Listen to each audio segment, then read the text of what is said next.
Hello mga sangkay, kumusta po kayo? Ngayong araw na to ay pagpapatuloy natin ang paggawa sa ating kamalig. Pero bago ang lahat, punta muna tayo sa hardware para mamili ng mga materyales na gagamitin. Tara, samahan nyo kami.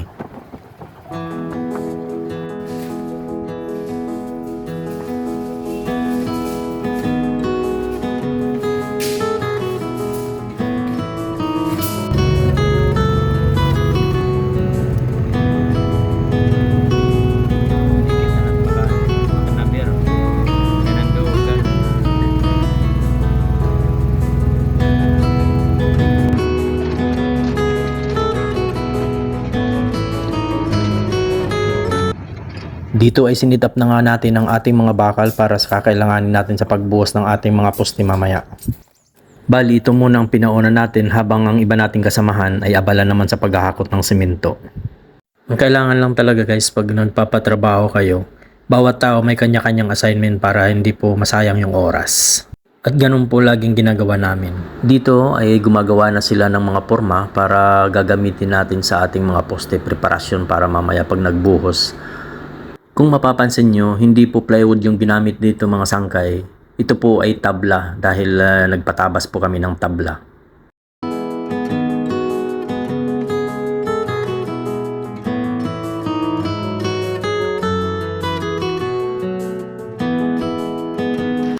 Dito kung napapansin nyo, pinapahiran nila ng sulignum yung mga kahoy kasi po may nakita pong anay na umaali-aligid.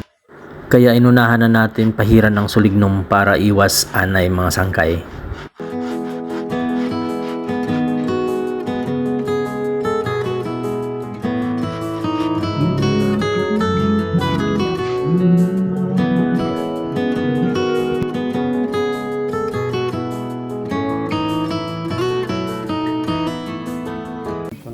Ba, kaya adet. Adet ka tuma. Law, nagkakagudit gamit ni Tuntun yan. No? Magagamit ang ganun ni buwas.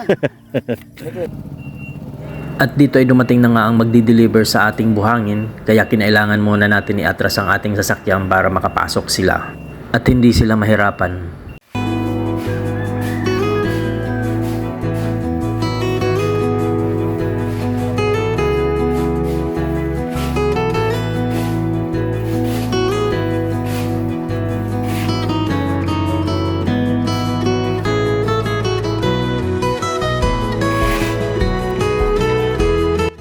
Dito ay nagumpisa na sila maghalo para pambuhos sa ating mga poste. Alam niyo mga sangkay, kung hindi ako nagkakamali, medyo marami-rami itong mga poste kasi doon sa plano, umabot ng 16 na poste yung nakalagay. Kaya ngayon pa lang ay super excited na talaga ako sa kalalabasan nito. Mga sangkay, kahit gawin itong finyo, birthday party, kasal, kung anong okasyon pwede dito ganapin. Walang problema, malawak talaga tong kamalig natin.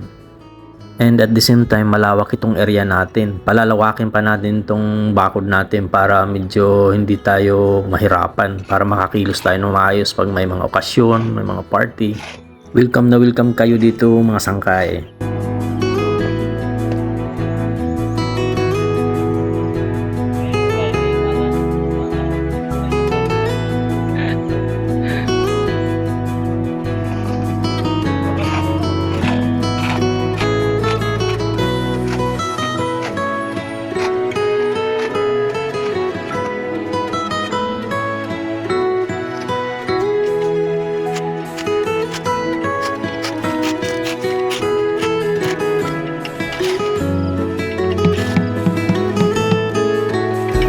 Dito naman mga sangkay ay inumpisahan na nga nilang baklasin ng ating mga forma dahil matigas na itong ating poste.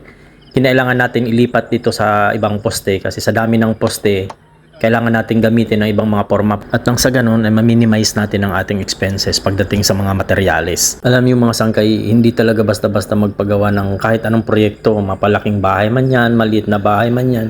Kailangan lang talaga maging wise ka pagdating sa materyales. Kailangan magka-canvas ka muna sa mga hardware kung saan ka makakatipid, saan ka makakamura.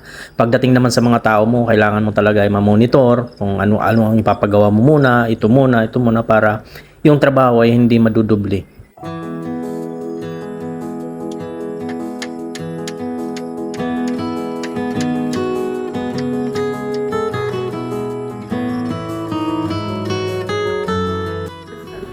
nga pala mga sangkay, bago tayo magtapos, please pakisubscribe niyo po itong YouTube channel ko. Click niyo na lang po yung notification bell para updated kayo lagi sa mga videos na i-upload ko. Thank you po, maraming salamat.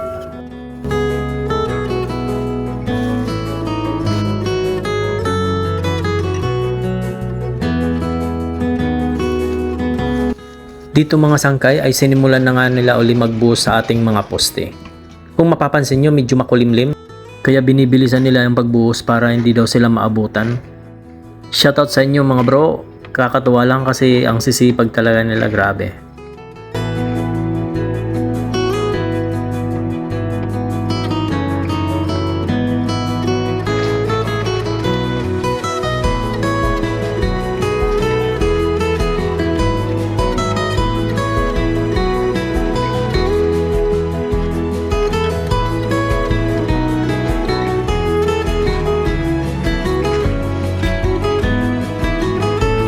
So ayan mga sangkay, salamat sa inyong panonood. Hanggang dito na lang muna tayo.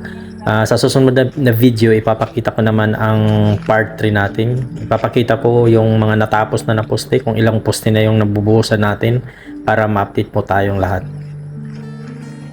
Muli, salamat sa inyong panonood. Hanggang dito na lang muna. God bless po sa ating lahat at muli, lagi niyong tatandaan, mahal po tayo ng Panginoon. Paalam.